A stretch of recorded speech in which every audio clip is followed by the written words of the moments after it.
one. So we're going to be looking at the archaeology comparison. And I think this is the third series of 8 that we've done now on comparison. And we're comparing different sites in the Roman period, different sites in the Iron Age period, and we might actually compare the differences. Now, hopefully that's going to become a little bit more clearer next week. So what I'd like to do today is just look at comparisons of Roman forts over the 4 areas that we're interested in: Cornwall, Cumbria, and Orkney. As somebody said last week, the 3 C's, and I forgot the O. Now, I'm very aware that we're restricted for evidence on Orkney. But when it comes to pottery, that we'll be doing in 2 weeks' time, we do have Roman pottery on Orkney. We've got Roman pottery everywhere else in those 4 areas. Next week, actually, we're going to be looking at trackways and roads.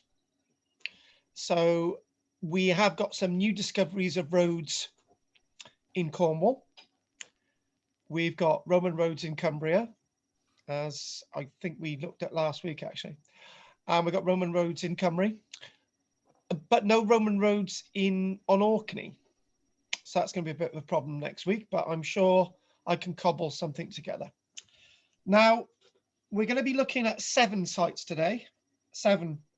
2 in Cornwall, 2 in Cumbria, 2 in Cumbria, and we'll be looking at a site on Orkney. That's an interesting one.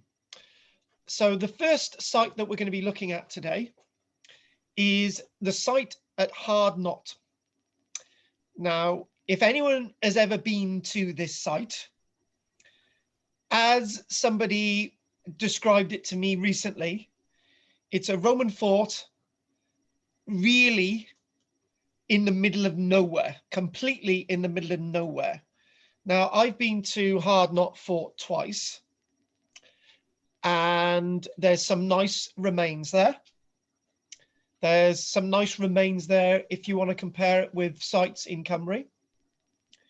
And when we go to Roman remains in Cornwall, we've got sites that we know that there are Roman forts. Now, we're looking at forts today, so this is where we're going. When I visited this site, it wasn't like this, but it was very cold, and it looked out over a bleak and barren landscape. Now, I made a video of one of the 2 times I was there. That was when, if you were going to make a video, you know, you needed a decent camera like we've got now. But I can remember when I was discussing this site, it was like, right, we've got a parade ground, a Roman parade ground. We've got a Roman bathhouse. We've got a Roman fort. And we think, why? Now, this landscape would have originally been crowned in trees. There would have been trees up and down the valleys. And the trees themselves would have been the powerhouse of this fort. Now, trees, as they're being felled, would have created a scaffolding for the building of the fort. It would have been the basic material for the building the wooden barrack blocks, the fuel for the furnaces within the fort, and actually for the bathhouse. So what you see today is a fort within a landscape that's completely changed.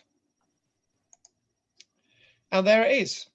Now, I've taken a bit of a liberty to use a few aerial photographs of 2 of the sites that we're going to be looking at today. Quite a few, like aerial photographs that show archaeology. And Hard Knot is not the exception. It's part of the rule. So what you can see there, and the description says Hard Knot Fort. Now, if you sort of go this way, you go towards the coast. If you go that way, you go up north. If you go that way, you go south. And if you go this way, you go down such a steep incline that you don't go up it in the car. That's how difficult it is. So again, it's quite a strange landscape. And as it's saying, it's mentioning, it's Hard Knot Fort, its parade ground is the flat area at top right. So let's get the little pointy little things in here. And let's see what we can do. So there you go, a little bit of a parade ground. And over here somewhere, you can't really see it, is the bathhouse, also made of stone. And there it is, Hard Knot, shown within Cumbria. Now, when it comes to Roman forts, there's quite a few in Cumbria. There really is, and there's some of the tallest sets of remains anywhere in Britain still in Cumbria.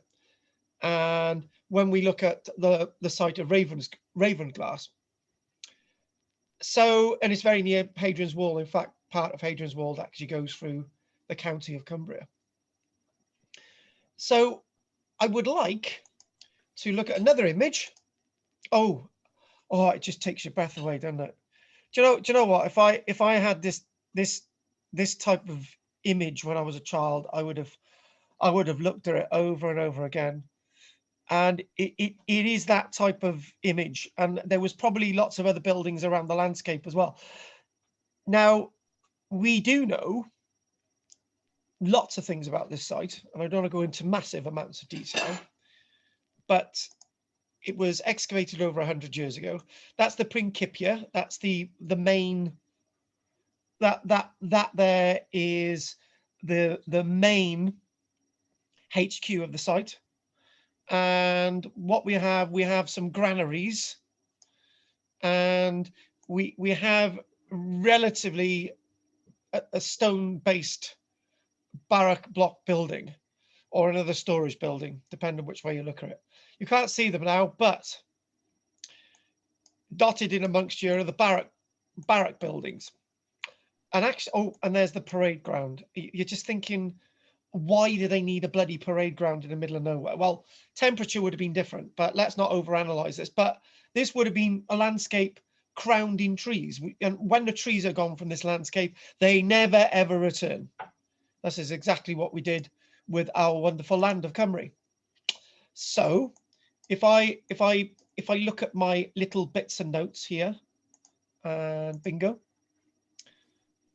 As I say, I didn't want to spend a lot of time on these sites because I wanted to get through a nice amount.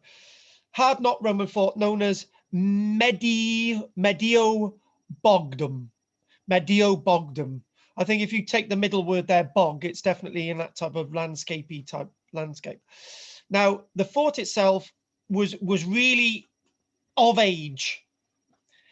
In the 120s, 130s, 140s, that type of period, and it was reoccupied again. And the interesting thing is that this site was being occupied at the same time that they needed all the garrisons that they could for Hadrian's Wall. So what is going on in Cumbria?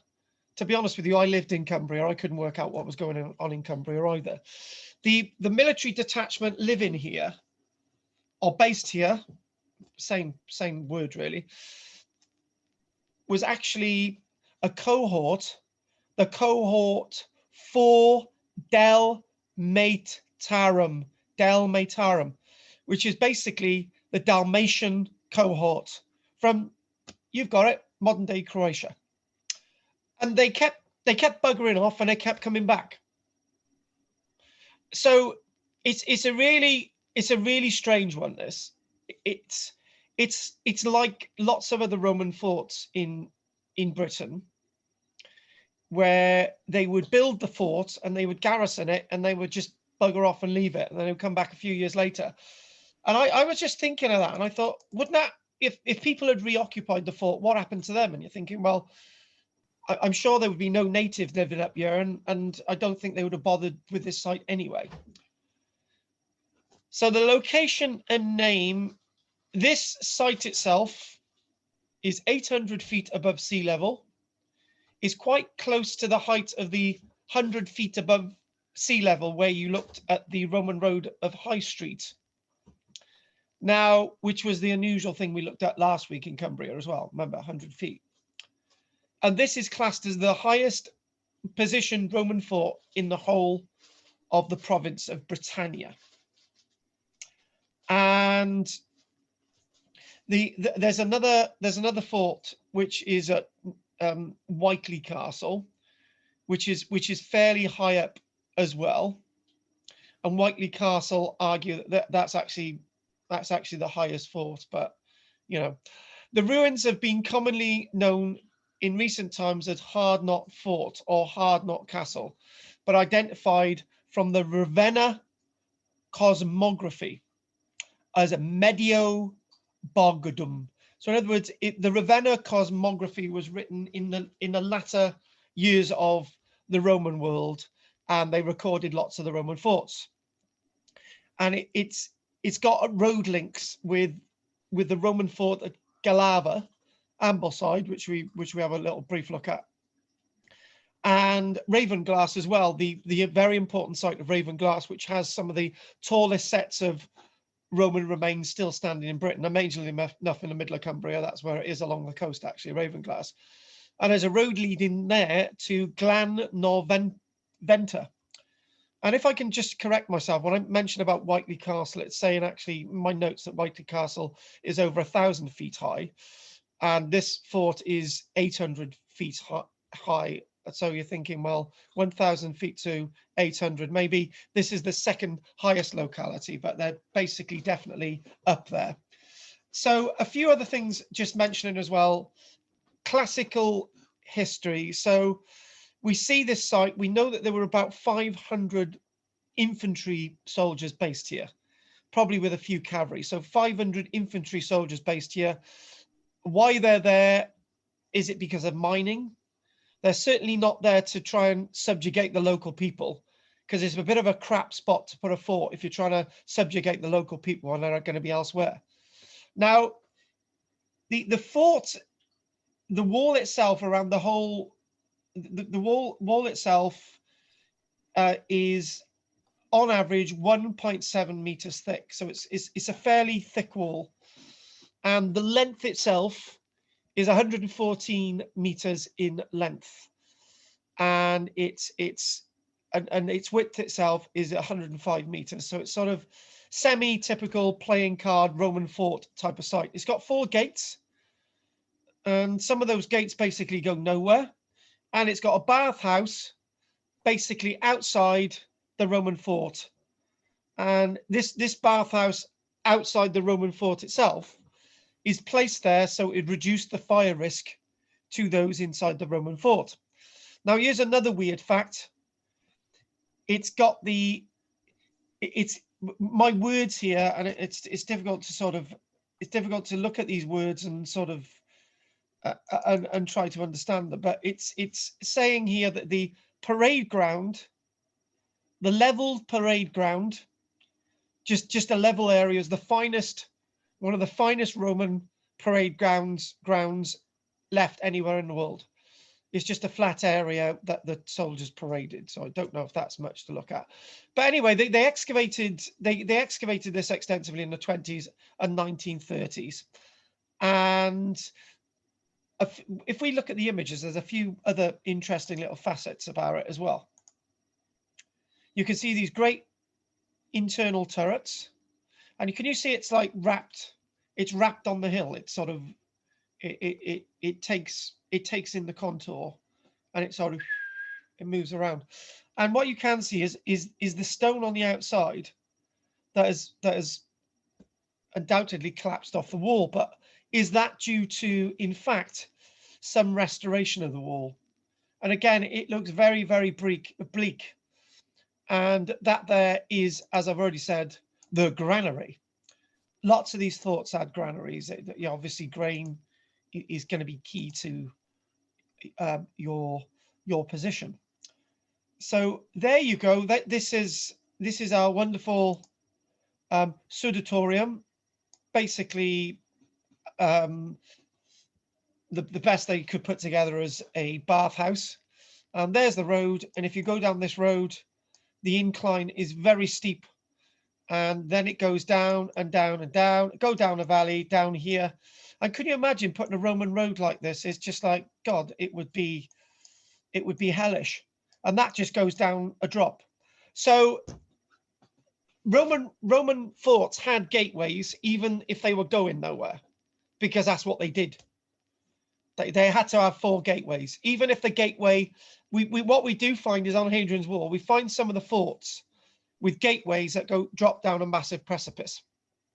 And people say, why do they do that? And I say, well, they do that because that's the way they built things. They were a bit sort of OCD on that.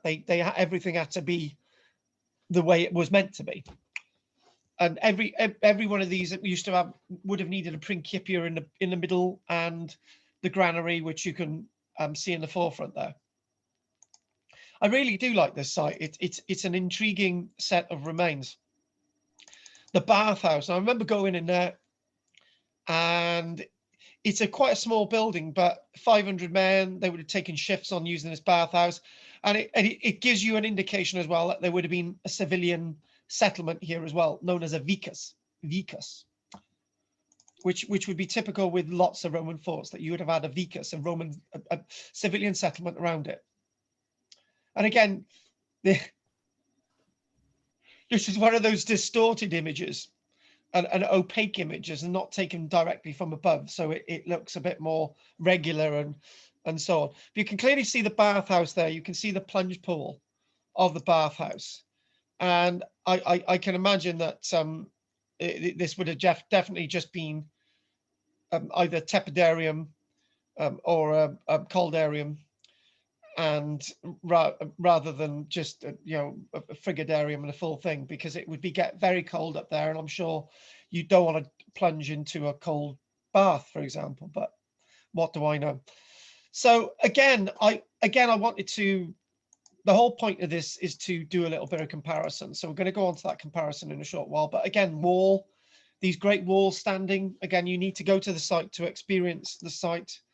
And one interesting thing is that when the archaeologists were excavating in the 1920s, 1930s, when they were rebuilding the walls, they put what's known as a damp proofing layer in it, or a bit of a string course. And basically what that was is to indicate the original Roman for the stuff that's being reconstructed. And I like that, because actually the walls are still up to 2 meters high anyway, without people pissing around with them, mind my French. I like to know what's been reconstructed and what hasn't. And Bill's like me with that when we visit prehistoric sites and we see stones and it says, this is a stone circle, it's a prehistoric stone circle. And as you walk away, it says actually 5 of those stones are being re-erected from somewhere else. And you're thinking, well, I wish I'd have known that when I got here. Do you know what I mean? Well, it's good when you go to this site, you've got this line straight away, and you know what's been reconstructed and what hasn't. I like that.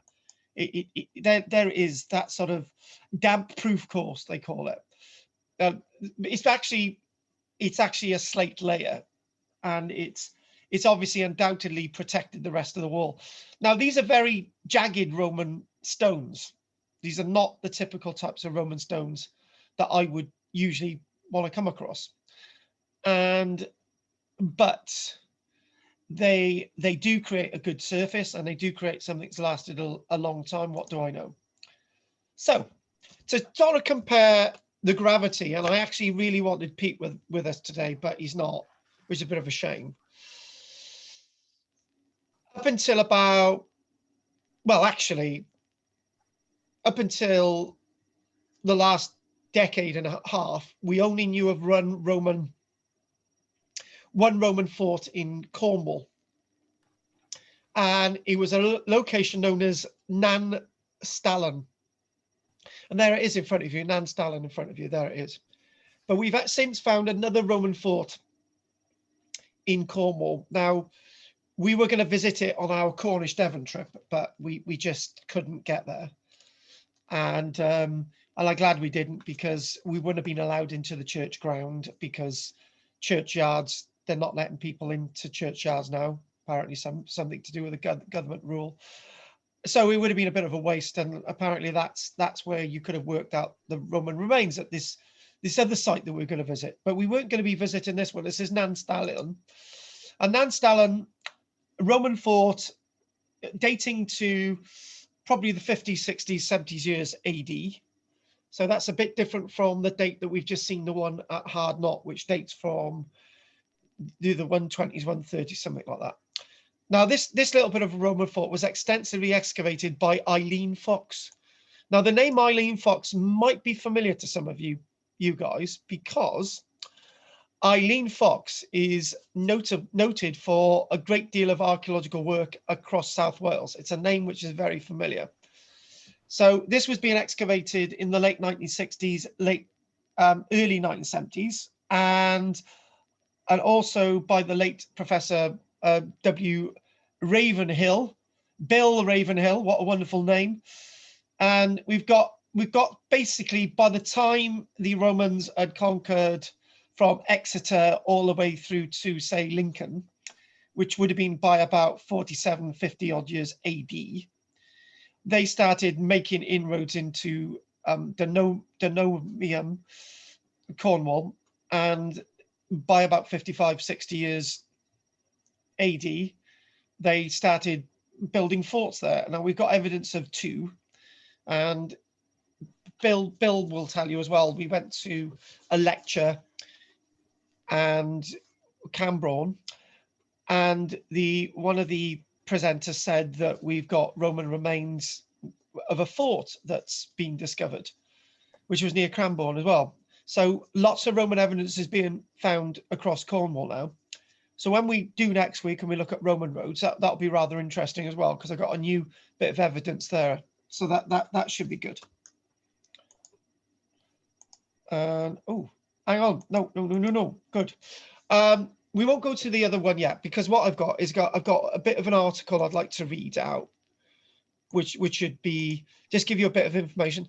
So the Roman remains are associated with a little village in Cornwall, and what we do know is it's not alone anymore. We've got two Roman forts in Cornwall, and it could be said to be linked to a major Roman connection highway that would have gone all the way down to the Lizard, and that would have been the main Roman road, and the fort itself would have protected that communication link in regards to the mining industry associated with this very rich tinny landscape.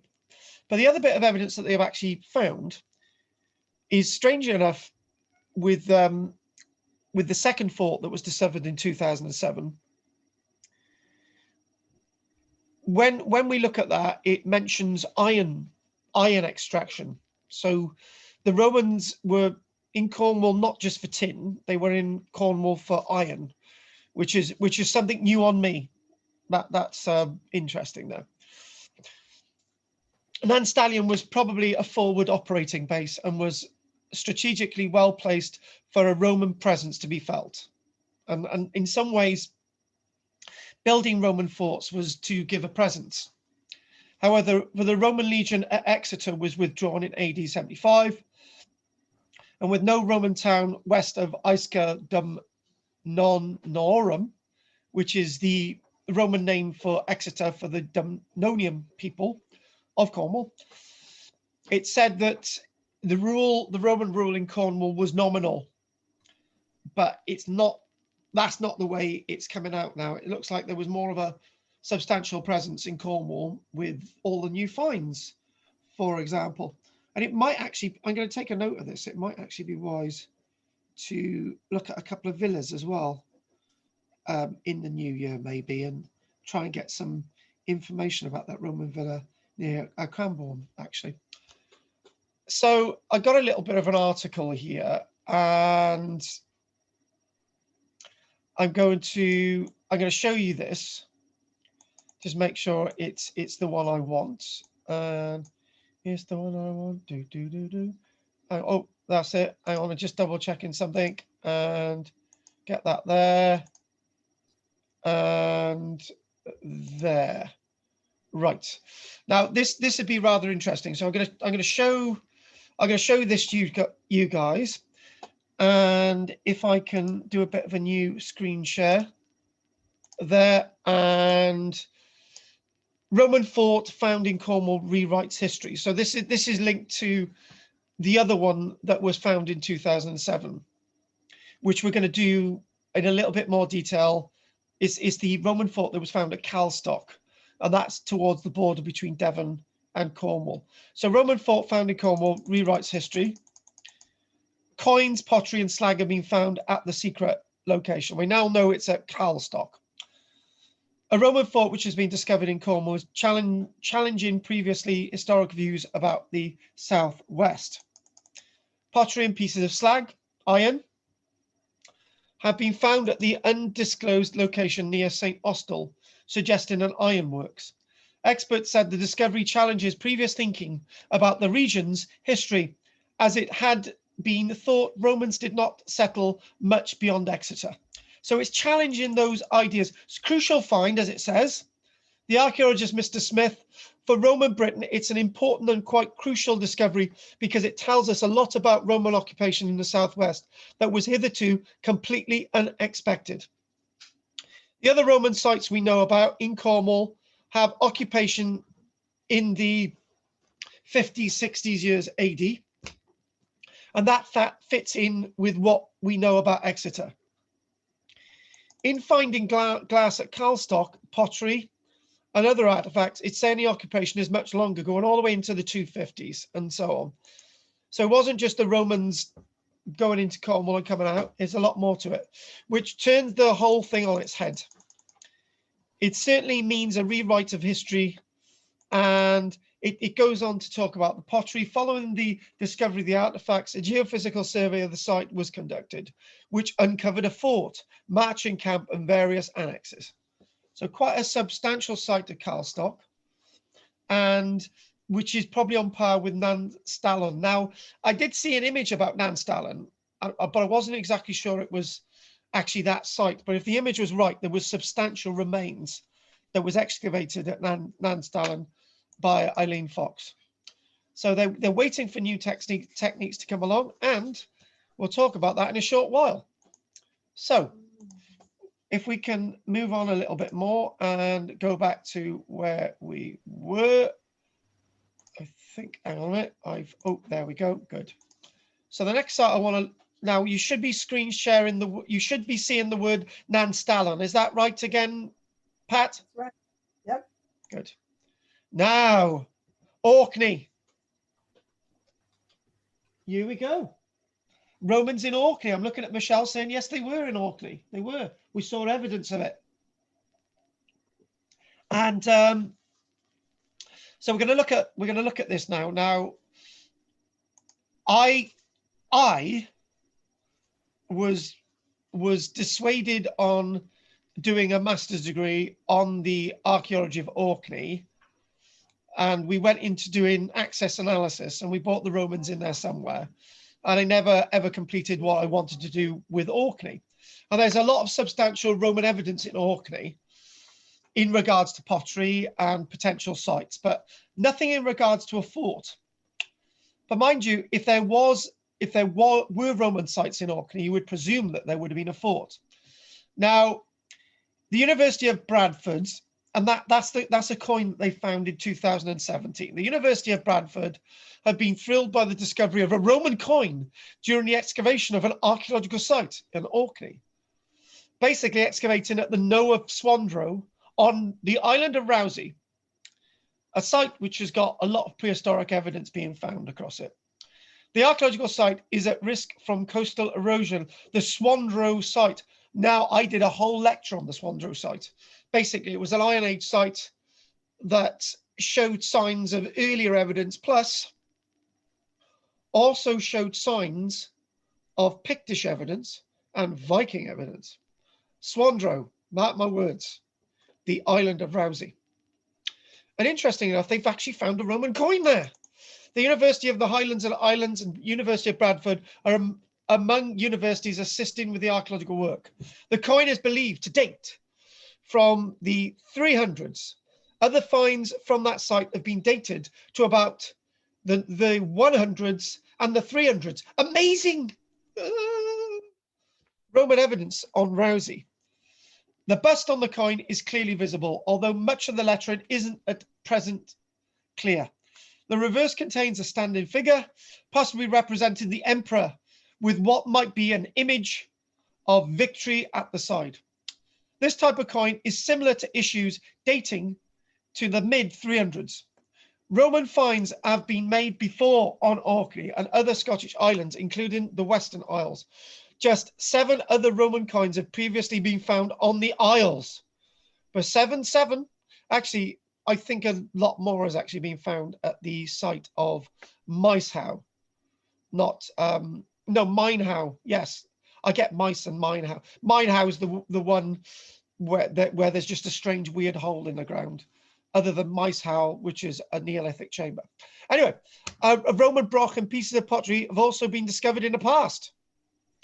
Now, is it mentioned at the Swandrow site or across Orkney? Because lots of finds have been found across Orkney. Roman coins have been found in other parts of Scotland, which the Romans did not occupy. Ooh, grinding my teeth on that one. The works of classical writers suggest the Romans were aware of Orkney, with the writers even making claims of an invasion. Although archaeologists and historians believe this to have been unlikely. Well, I'm going to be one of those archaeologists who will say that the Romans got to Orkney, but I haven't actually found them yet, and we haven't found them in this seminar either. But just wanted to chuck this in there. This is we'll screen share this little bit. Actually, this is from a trusted website called Orkney. I used to use, you should be seeing Orkney on the Orkney and the Romans.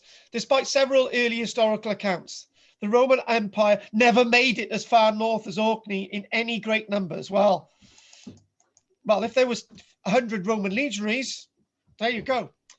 If they ventured this far at all. There is no evidence of a Roman presence in Orkney, although there have been a few Roman artifacts unearthed at sites there. These tend to be things like fragments of pottery and jewelry, items that do not necessarily mean that the people of Orkney had any contact with the Romans, only that they knew or traded with people that did. According to Orosius, Arcadian emissaries made a formal submission to the Roman Emperor.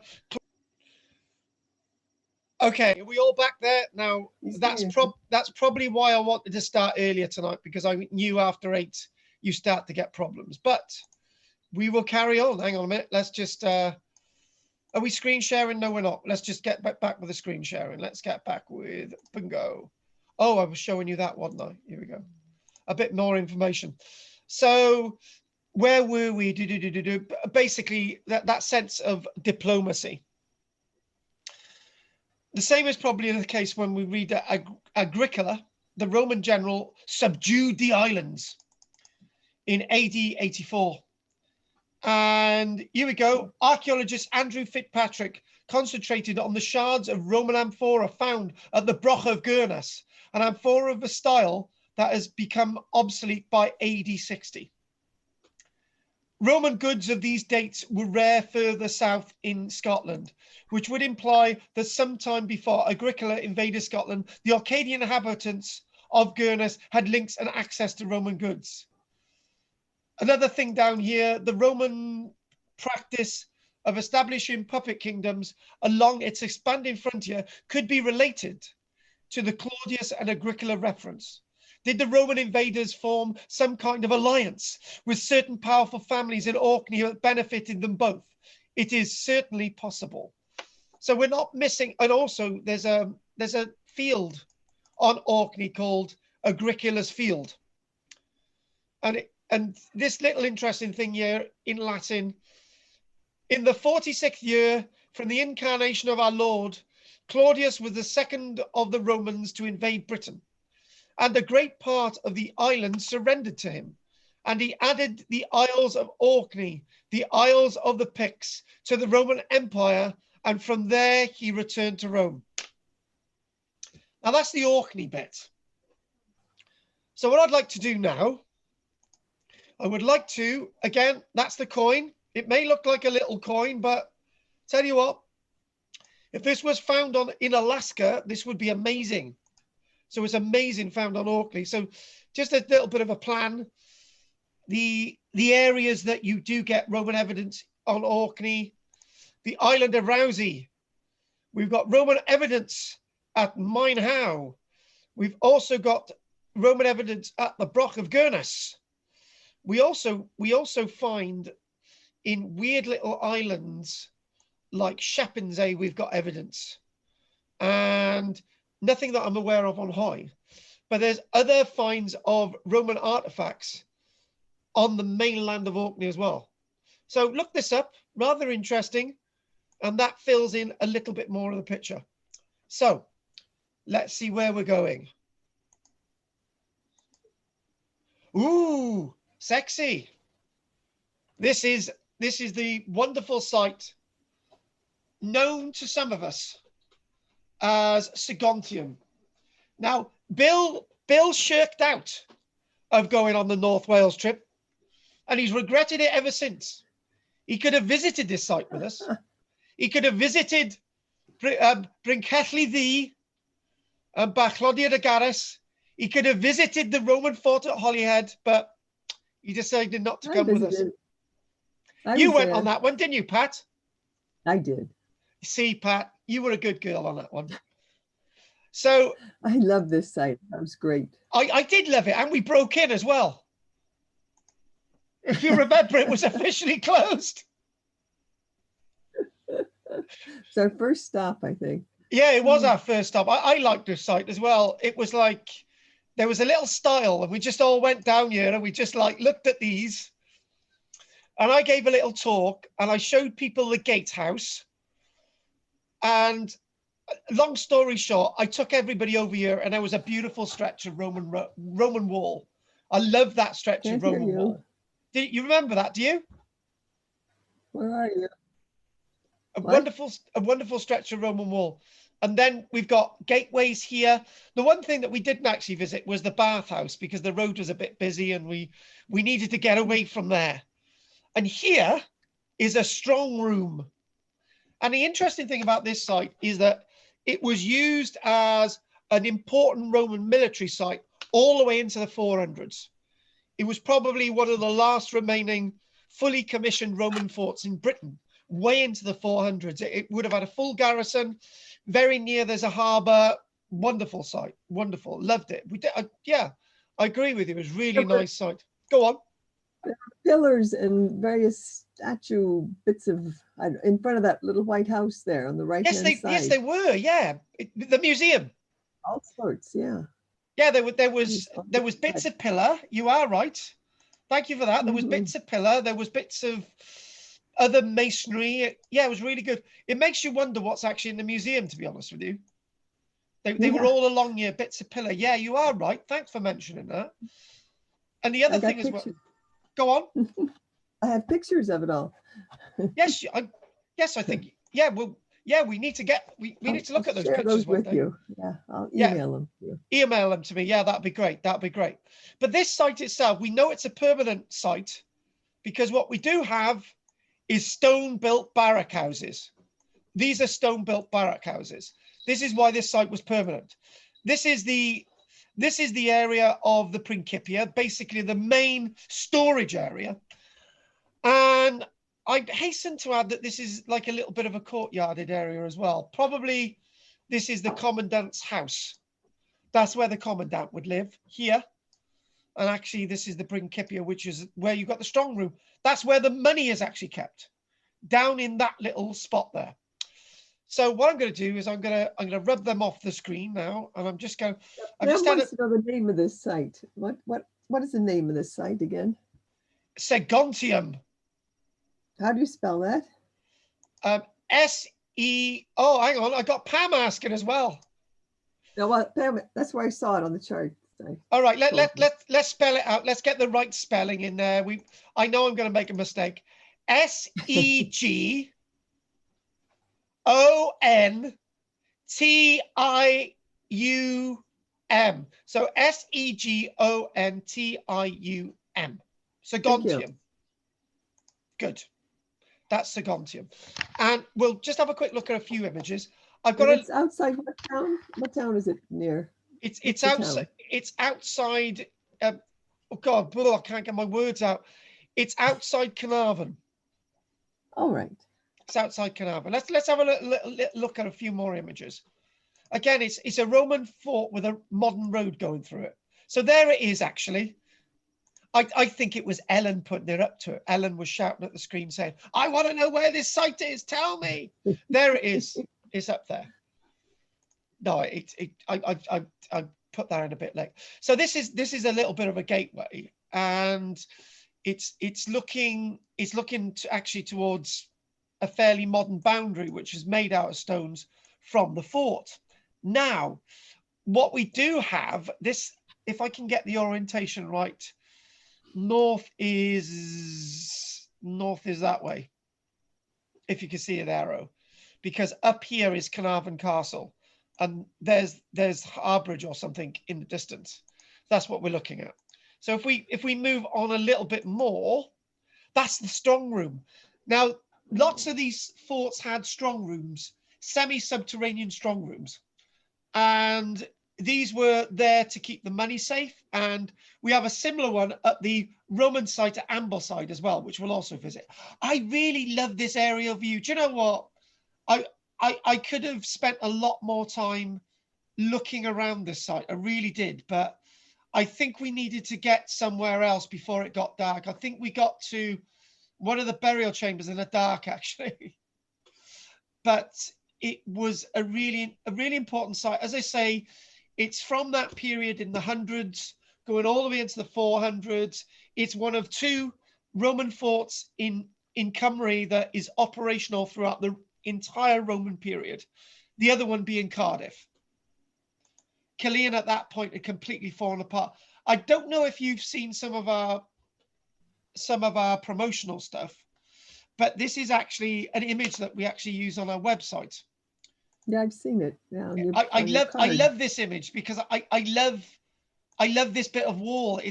The image that we've got is a lot more clearer than this, and it's a nice chunk of wall. And yeah, we actually had it on a business card. Actually, I love this because you don't really see people making any fuss about it. So this is actually a weird.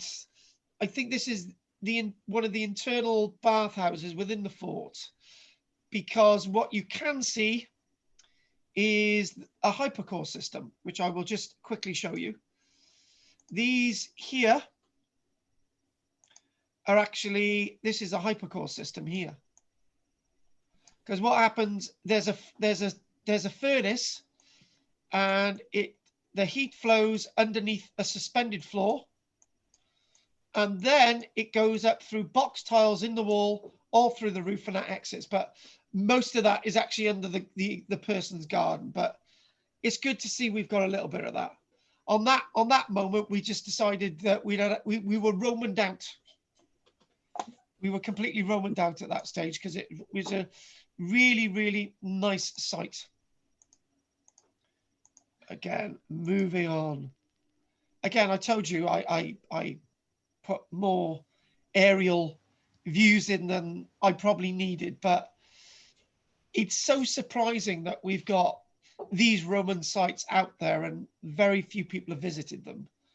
And you know, there's so much we can learn about these sites with the interaction with the local people, because what we do see is that if there was a fort there may have been a few local aristocracy taking on Roman ways, but the majority of people continued in Cymru, continuing with their everyday normal lives, living in altered houses, trading with the Romans.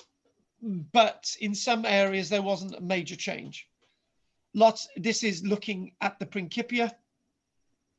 And now, where are we now? We're at number 5. So do you know, we've actually looked at 4 areas now. We've been to 4 areas. Now this is Calstock. This is the site that we were gonna visit. And as I said, we wouldn't have had access to the churchyard. so which would have been a bit of a shame. So the Roman fort is actually in this field and also goes through this cemetery. So I fancy that we may have actually found one or two bits of Roman pottery within this cemetery. Now, this is a site that has got evidence that leads all the way beyond the 100s into the 200s. And this is being this was excavated not so long ago by Exeter University. And Bill can remember one of the Exeter University students that turned up to one of our classes one day called Rebecca. And remember that girl who turned up, Pat? Can you remember I was late and she turned up and she gave everybody a lecture and she wouldn't stop talking. I know Bill was there that day and Bill prayed when I got in the room. It was the end of her lecture. Anyway, she was from Exeter University, and I think she may have excavated at this site because she would have been with the university at that stage. So this is Karlstock. This is that wonderful site of Karlstock. That's not a Karlstock. And what we're going to do, we're going to do a bit of a screen share again. There's an article I'd like us to look at. There's some beautiful images here, actually, of the excavation. And this was actually reported last year, 2019. So this is really new. This is the latest Roman fort found in Cornwall, the latest Roman fort of all the ones that we've seen. And let's get straight into it. So new bit of a screen share. And Karlstock Roman dig reveals unexpected mine, and also bits of the Roman fort as well. So it's talking about what you can make out here. And what they've done is they've taken sections, and I do believe these might be associated with sections across post holes. And you can work out weird little alignments and other sort of alignments. These may all indicate slots for barrack blocks and various things and post holes and so on. But if we go down this article, it's actually quite a really good article for press releases. Archaeologists digging near a Roman fort in Cornwall have unearthed remains of a mine and a Roman road. The discoveries were made during a new dig near a fort found at Karlstock in 2007. One of only 3 such sites known in the county. Hang on, there's a third one. Oh, I didn't even know that. Experts will carry out further work, and what they're doing is linking the mine evidence with the fort evidence and the Roman road evidence as well. So the excavation has revealed a rare glimpse of timber-built Roman military buildings, as well as rubbish and test pits. So what you can clearly see a slot in that image. Let's show a slot. Hang on a minute. And let's get that. You can clearly see a slot, which would be a building slot. And that looks like it may actually be a post hole as well. So there's a lot going on in these images. And it's great that you're looking at something that was only released last year. And Dr. Smart led a team of students and local volunteers, including refugees and asylum seekers based in Plymouth. He said the only other Roman forts discovered in Cornwall are at Nalston, near Bodmin, and near Restormal Castle. I should have known. I remember reading that earlier on. Romans left few marks of their presence in the county, and it is thought fewer than 1,000 soldiers were actually based here. Probably only 1,000 soldiers were based here was because the people just traded with the Romans and they carried on with their lives, so there wasn't need for a great military presence. And I always say that the reason why the Roman military presence withdrew out of places like Usk and Clean is that our Cumbria had been more or less pacified, and so they didn't need a military presence. So they just kept the forts at the likes of Cardiff and Saguntium and maybe Gethlygire and one others, and that was it. So next year the team hopes to unearth more details of the Romans in Cornwall with a dig inside the fort, the first of its kind since the 1970s.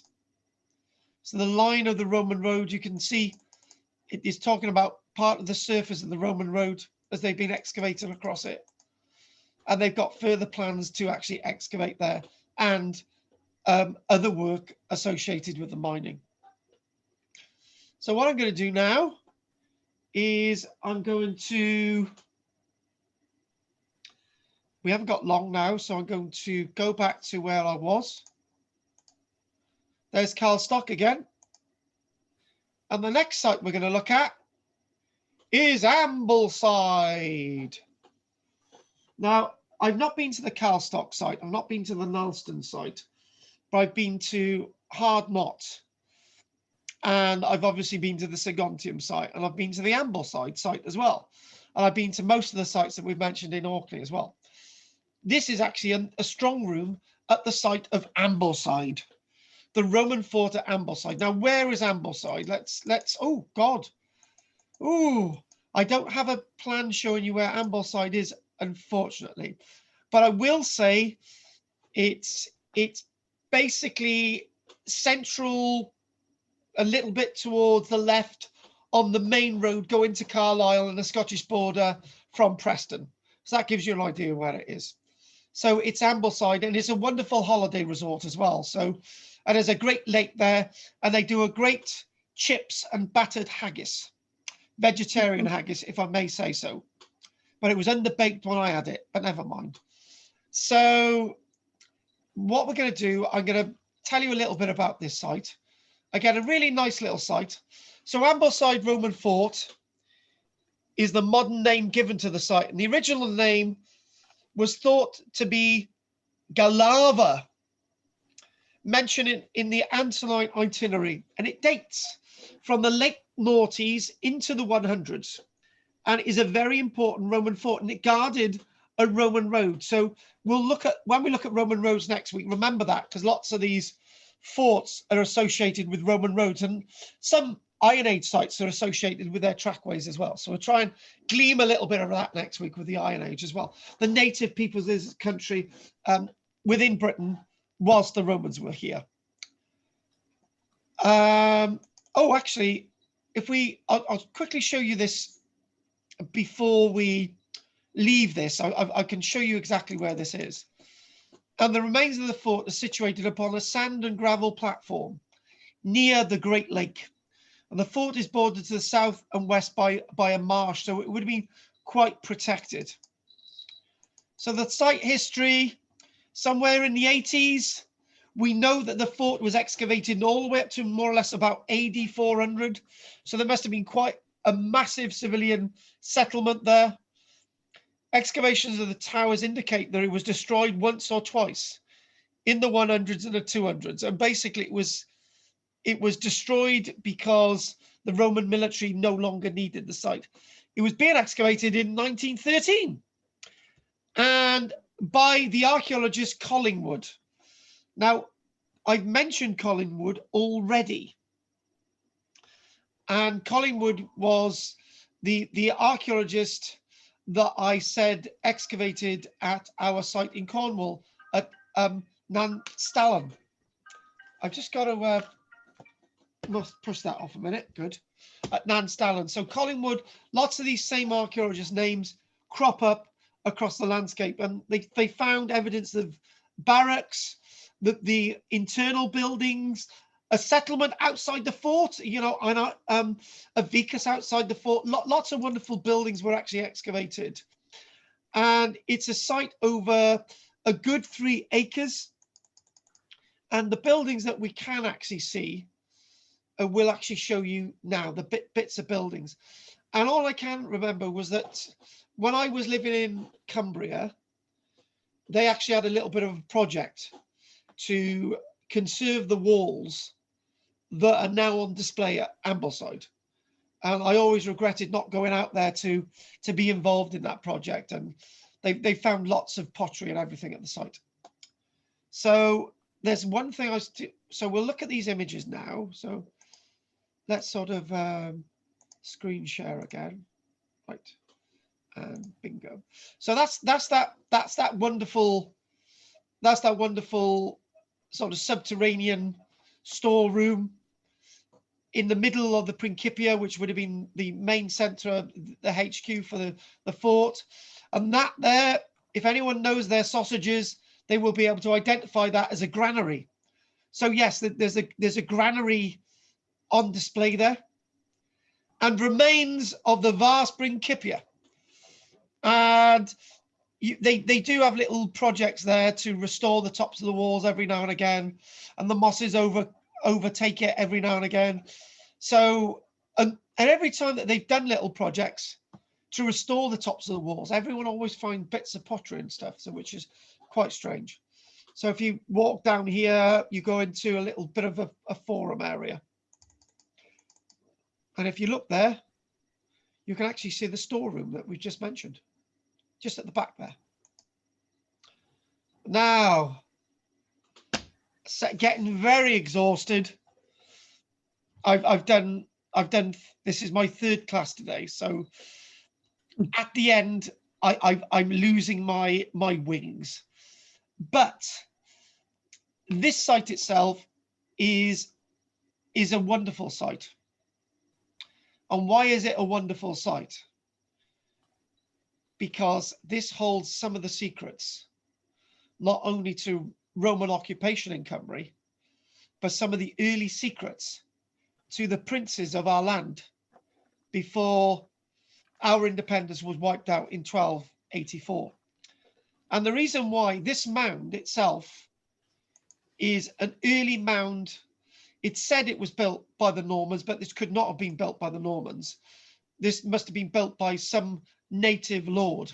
And also here are the remains of a native llys or a native palace, all based at this Roman site. So when Roman civilization's collapsing, what simply happened was that the people utilized this site and the Roman resources here and built an early palace here into the 500-600s.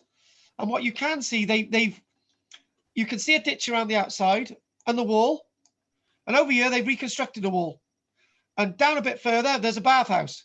And there is, you can see a square building, which is very faint. You've got a bit of a wall there, bit of a wall coming up here, bit of a wall coming down there.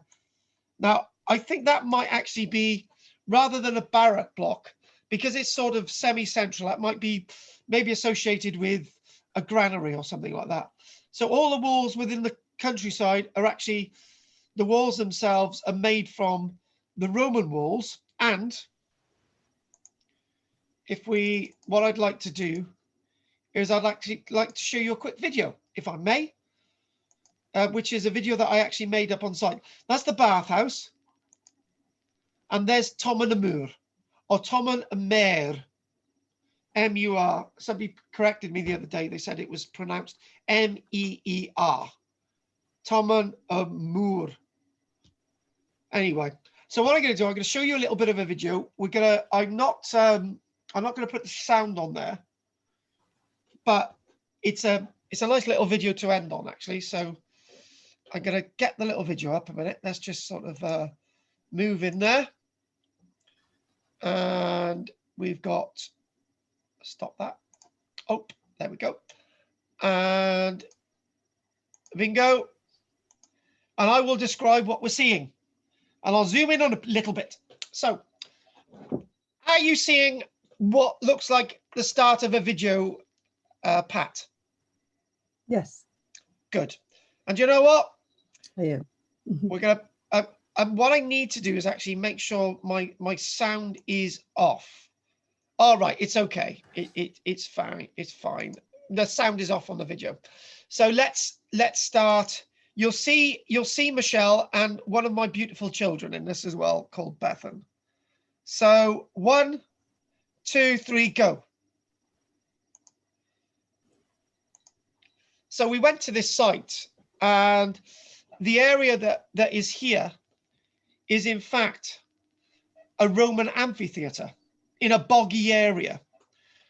And my daughter said that she wanted to spend some quality time with her dad, and then I ended up doing all this filming.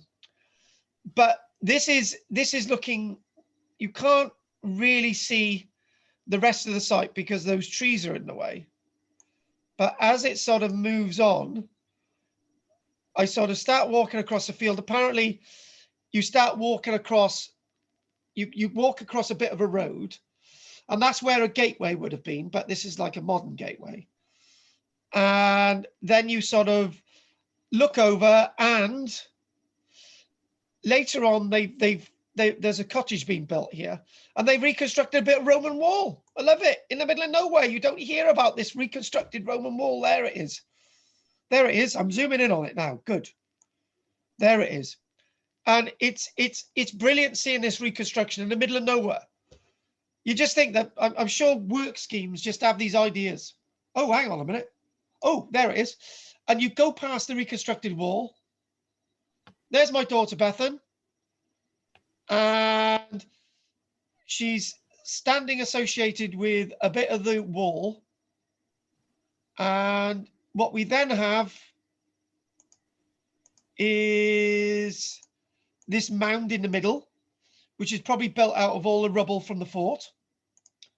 And we go on a little bit more. Now, what me and Michelle did say, that if we ever organised another trip to North Cymru, we would actually visit this site and we would take you there, because it's really nice. It's actually near Trawsfynydd. So and the decommissioned Trawsfynydd power station. So I went to the top there, and it was very, very windy. And I wanted to sort of zoom. I wanted to sort of move this video on a bit, but it doesn't seem to want to let me a minute. So I'm just going to do that. And if we move on a little bit more, and we sort of go to the top. And I was doing this as fast as I could. There's the top of the mound, looking at the fort. So that'd be the outline of where the fort wall would have been. And you can see the boundary. There's Trawsfynydd nuclear power station. And we sort of go there. And what I am doing there is that wall along there hides the actual Roman wall. And we're looking around the landscape. And there would have been a vicus around here as well. It looked very barren. I think the parallel with this, the comparison with this, is to be made with the likes of the Roman fort at Hardknott, which is quite a bit of an isolated area. And I'm still on top of the mound. And that's that. So, oh, hang on, stop. I did a bit of an explore around the fort. And actually, that there is actually part of the original wall. The rest of it's modern, but that's part of the original wall. And I put another bit of a slide in there. I think if it's going to come up, you're going to be with us. I thought I had another slide of the bathhouse. So that's that little bit of video.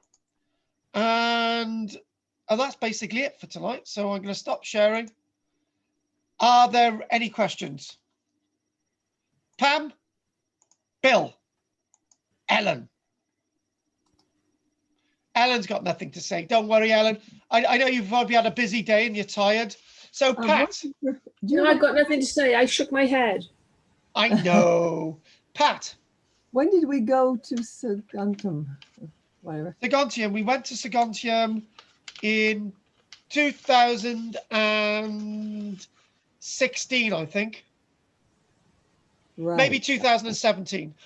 Yeah, I think it was 2017. Yeah. 17. Okay. Yeah, you've been with me a long time, Pat. Pam. I've been to Hardknot and Rhino's Path, all up that road, but I didn't know there was a fort there. People just pass it. You would have loved it. Yeah. You would have loved it. Narrow. Yeah, I think you could keep going. So I think the thing is, when your engine's going up there, you've got to keep the engine going. I know. Yeah. Did you actually go up? Did you actually go up? Yeah. Oh my, yeah, no. Yeah. Yes, we did. Not good. Anyway, thanks for that. And Bill, finally you. Hardknott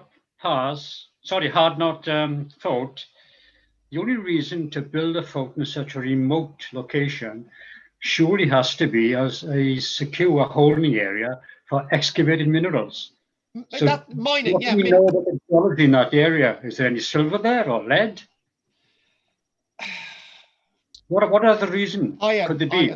There's lots of iron in that landscape, but not that high up. So yeah, the only reason is you've got the soldiers there, which could double up as miners, and that's the only reason. Yeah, it's got to be. I tell you what, some of these Roman soldiers really had a good life, or they had a crap life. Yeah. So you just go on. And Calstock fort as well. That's timber. I suppose the only major factor in deciding whether a fort is built in timber or stone is A, the importance, and B, the availability of resources. Timber and stone. Yeah. Yeah, exactly. All that comes into play, and you can't build a stone fort without timber either. No, indeed. Yeah, of course. Yeah. So that's based. But go on, Pat. My pictures. If you want to have me share, I can show you my pictures. How many have you got? Oh, but I'll just show them small bits. I won't say anything. I'll just show it. Actually, to be honest with you, as you're so nice to find them, let's have a quick look. Go for it. Yeah, there's only about 8 of them or so. Yeah, let's have them. I tell you what, you show them and I'll tell people what they are. Okay, I'll share the screen. Go down to share screen, right? Yes. Okay, and go to share. Yes. Right. Okay. Get rid of that. There. Those are the things that were out front. Yes. Yeah. I can make it a little bigger. Yeah, go for it. Go for it. Oops. Oh, it didn't get any bigger. Sorry. Uh-oh, go back. Now we've got Jerusalem. God. Sorry about that. Oh dear. Oh, right. Maybe I'll email them to you. It was the, oh dear. You've lost it. I tell you what, email them to me and we'll have a look next week. Okay, that'd be good. All right. Sorry about that. You should have stayed with what you had. Anyway, not a problem. Okay. I'm sure I just saw an arch at Ogmore Castle. Right, okay. Right, we'll stop the screen sharing now. So for some reason, all right then, let's do I have to exit? That's probably what I have to do. I'll exit. Yeah, go on, then you need to exit. Where'd you go?